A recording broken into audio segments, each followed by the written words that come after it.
بسم اللہ الرحمن الرحیم۔ آپ کو اردو کی کتاب میں خوش آمدید۔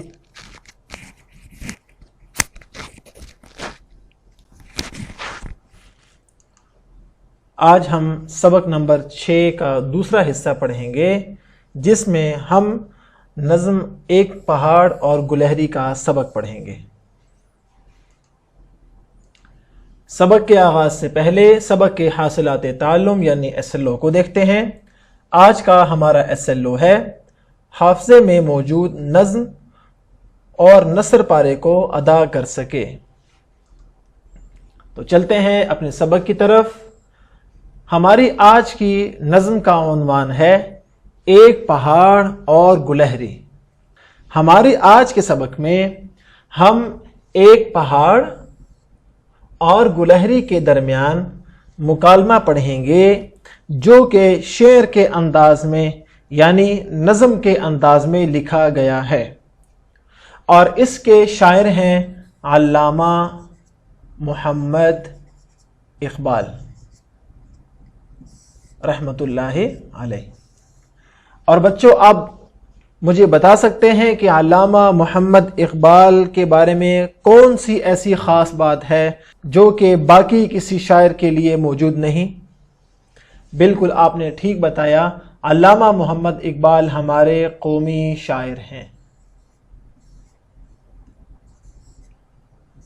اور یہ وہی شاعر ہیں جنہوں نے پاکستان کا خواب دیکھا تھا، اور اس خواب کی تعبیر قائد اعظم محمد علی جناح نے ملک پاکستان کی صورت میں ہمارے لیے تلاش کی۔ علامہ محمد اقبال کی یہ نظم بہت مشہور ہے، اور اس میں ایک بہت پیارا سبق چھپا ہوا ہے۔ اور کیا آپ وہ جانتے ہیں کہ وہ سبق کیا ہے؟ جی بالکل، اس میں ہمارے لیے 2 سبق دیے گئے ہیں۔ پہلا سبق یہ ہے کہ ہمیں اپنے سے حقیر کسی کو نہیں سمجھنا چاہیے، یعنی ہمیں ایسی بات اور ایسی سوچ کبھی نہیں رکھنی چاہیے کہ ہم اپنے آپ کو کسی اور سے اچھا، اعلیٰ یا برتر سمجھیں، اور کسی دوسرے کو اپنے سے حقیر اور کمتر سمجھیں، بلکہ سب کو ایک جیسا اور اپنے جیسا سمجھنا چاہیے۔ اور دوسرا سبق جو ہمیں اس نظم سے ملتا ہے وہ یہ ہے کہ خدا نے کوئی چیز بھی فالتو، بیکار اور ناکارہ نہیں بنائی، بلکہ اللہ تعالیٰ نے جو بڑی سے بڑی چیز بنائی ہے یا چھوٹی سے چھوٹی چیز بنائی ہے، اس میں اللہ تعالیٰ کی کوئی نہ کوئی حکمت موجود ہے۔ کبھی وہ ہمیں نظر آ جاتی ہے اور کبھی وہ حکمت ہمیں نظر نہیں آتی۔ لیکن کوئی چیز بڑی ہو یا چھوٹی، کمتر ہو یا برتر، سستی ہو یا مہنگی، اعلیٰ ہو یا ادنا، ہمیں یہ حق نہیں ہے کہ ہم کسی چیز کو اپنے سے اور کسی انسان کو اپنی ذات سے کمتر سمجھیں۔ تو یہ ہے سبق اس نظم کا جو ہم نے پہلے ہی آپ کو بتا دیا۔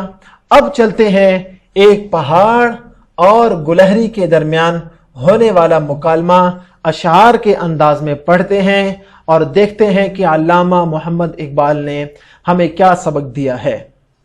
کوئی پہاڑ یہ کہتا تھا ایک گلہری سے، تجھے ہو شرم تو پانی میں جا کے ڈوب مرے، ذرا سی چیز ہے اس پر غرور کیا کہنا، یہ عقل اور یہ سمجھ یہ شعور کیا کہنا،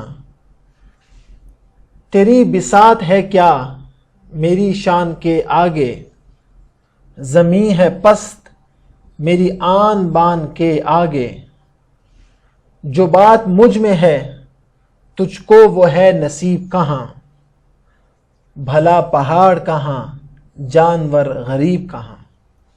تو آپ نے یہ اشعار سنے۔ مجھے امید ہے کہ ان اشعار کا خلاصہ اور ان اشعار کا مقصد آپ کو سمجھ میں آ چکا ہوگا کہ ان اشعار میں کیا بات چل رہی ہے، یا اس کا مرکزی خیال بھی آپ کو سمجھ میں آ چکا ہوگا۔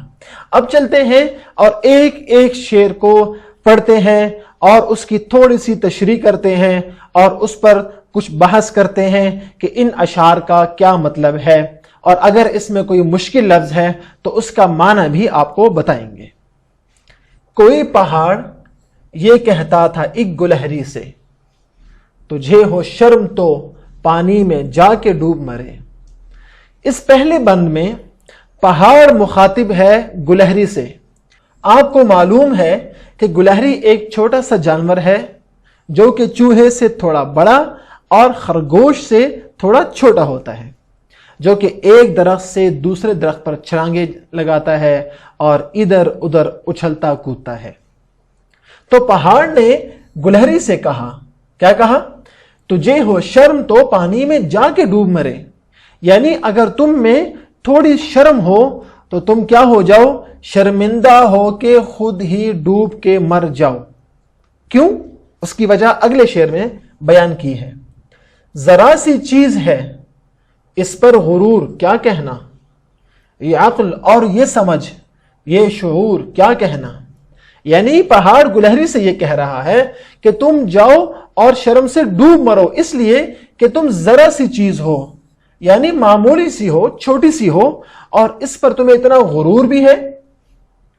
یہ عقل اور یہ سمجھ یہ شعور کیا کہنا، یعنی تم میں کتنی عقل ہوگی، تم میں کیا سمجھ ہوگی، اور تمہارا شعور یعنی سمجھداری یہ کتنی ہوگی۔ اور اگلے شعر میں مزید کیا کہا؟ تیری بساط ہے کیا میری شان کے آگے، یعنی تمہاری حیثیت ہی کیا ہے۔ بساط کا معنی ہے حیثیت، مقام یا مرتبہ۔ تیری بساط ہے کیا میری شان کے آگے، یعنی میری شان کے سامنے تمہاری اوقات ہی کیا ہے، تمہاری حیثیت ہی کیا ہے۔ زمین ہے پست میری آن بان کے آگے، میری شان تو یہ ہے، میری آن بان اور میری شان یہ ہے کہ زمین جو کہ اتنی وسیع ہے وہ بھی میرے سامنے کیا ہے؟ پست ہے، یعنی نیچے ہے، اور میں پہاڑ اس زمین سے کافی بلند ہوں۔ تو زمین کی میرے سامنے جب کوئی حیثیت نہیں، میری اٹھان اور میری شان کے سامنے، میری حیثیت کے سامنے زمین کی جب کوئی حیثیت نہیں، اس کا کوئی مقام نہیں ہے، تو تمہاری بساط کیا ہے؟ تمہارا تو کوئی سوال ہی پیدا نہیں ہوتا کہ تم میرے مقابلے میں بھی آ جاؤ۔ اور آخری شعر میں کیا کہا؟ جو بات مجھ میں ہے تجھ کو وہ ہے نصیب کہاں، یعنی جو خصوصیات مجھ میں ہیں، پہاڑ کہہ رہا ہے کہ جو خصوصیات مجھ میں ہیں تجھ کو وہ ہے نصیب کہاں، وہ تمہاری قسمت میں نہیں ہے۔ نصیب کا مطلب ہے قسمت، تجھ کو وہ ہے نصیب کہاں، تمہارے نصیب میں تو وہ ہے ہی نہیں، تمہاری قسمت میں وہ ہے ہی نہیں جو بات مجھ میں ہے۔ اس لیے بلا پہاڑ کہاں جانور غریب کہاں، بلا پہاڑ کا اور تم غریب جانور کا، چھوٹے سے معمولی سے اور حقیر سے جانور کا آپس میں کوئی جوڑ اور کوئی مقابلہ اور موازنہ ہو ہی نہیں سکتا۔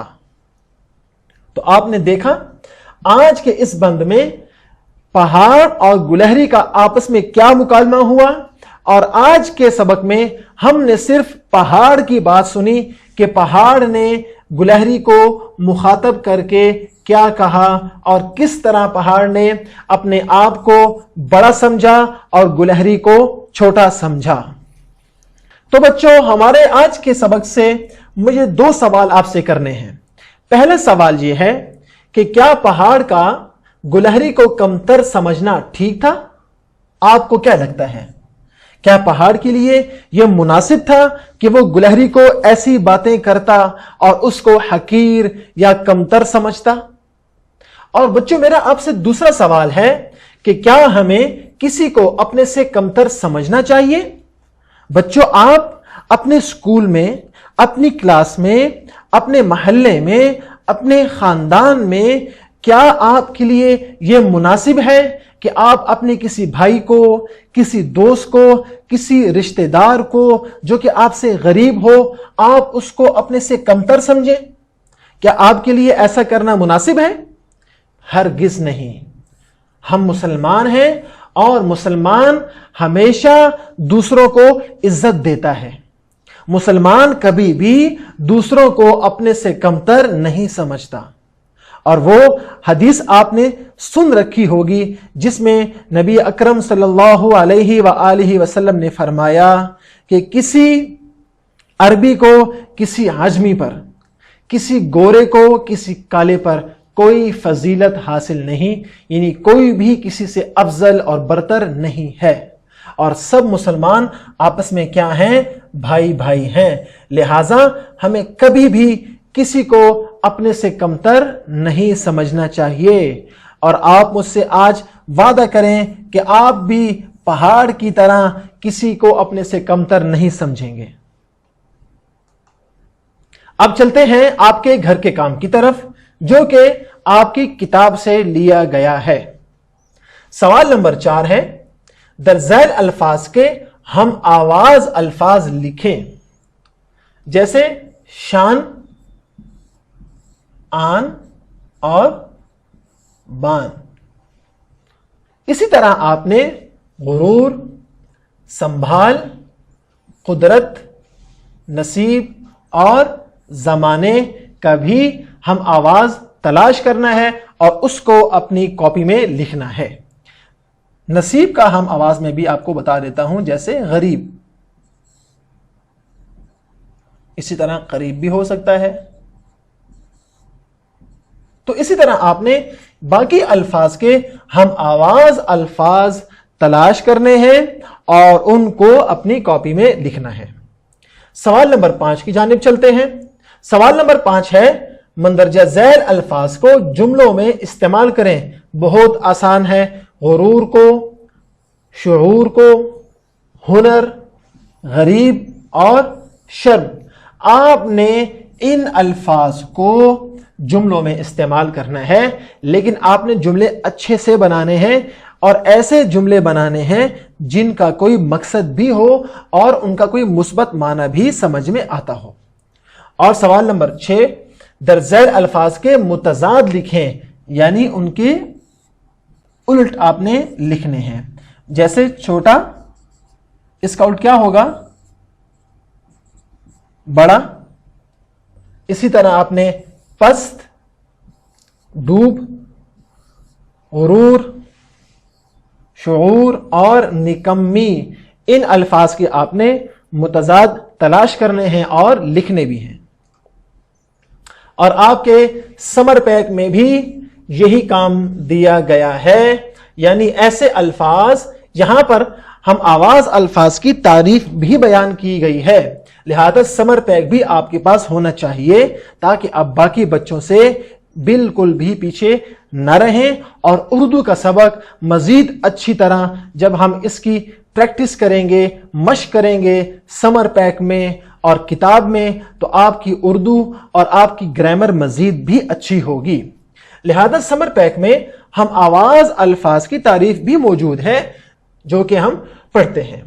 ایسے الفاظ جو بولنے اور سننے میں ایک جیسی آوازیں دیں، ہم آواز الفاظ کہلاتے ہیں۔ ہم آواز الفاظ کا استعمال شاعری میں زیادہ کیا جاتا ہے۔ در ذیل الفاظ کے دو ہم آواز الفاظ روزمرہ زندگی سے تلاش کر کے لکھیں، یعنی آپ کے سامنے ڈوب، پست، نصیب، دل اور چھالیا، آپ نے ان کے دو ہم آواز الفاظ تلاش کرنے ہیں، اور کوشش آپ نے یہ کرنی ہے کہ آپ جو الفاظ یہاں پر لکھیں وہ روزمرہ زندگی میں استعمال بھی ہوں اور عام لوگ اس کو استعمال کرتے ہوں۔ دوسری بات، الفاظ کے متضاد آپ نے لکھنے ہیں، اور یہ کام بھی آپ کے سمر پیک سے لیا گیا ہے اور یہ آپ کے گھر کا کام ہے۔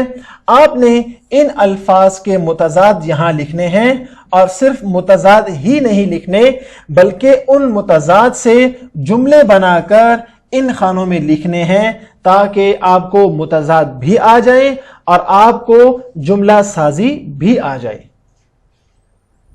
اور دوسرا گھر کا کام سمر پیک ہی سے جو لیا گیا ہے وہ کیا ہے؟ آپ کے SLO حافظے میں موجود نظم اور نثر پارے کو ادا کر سکیں۔ اس SLO کو ڈیفائن کرنے کے لیے اور اس SLO کو حل کرنے کے لیے ہم نے آپ کو جو کام دیا ہے آپ نے یہ کرنا ہے کہ علامہ اقبال کی پہلے سے پڑھی یا سنی ہوئی نظم کو دہرائیں، اپنے والدین اور اساتذہ کو سنائیں، اور یہ نظم کس پہلو کی عکاسی کرتی ہے، یعنی اس نظم میں کیا چیز موجود ہے یا کیا سبق دیا گیا ہے اور آپ نے اس نظم سے کیا سیکھا، وہ آپ نے ان سطور میں مختصراً لکھ لینا ہے۔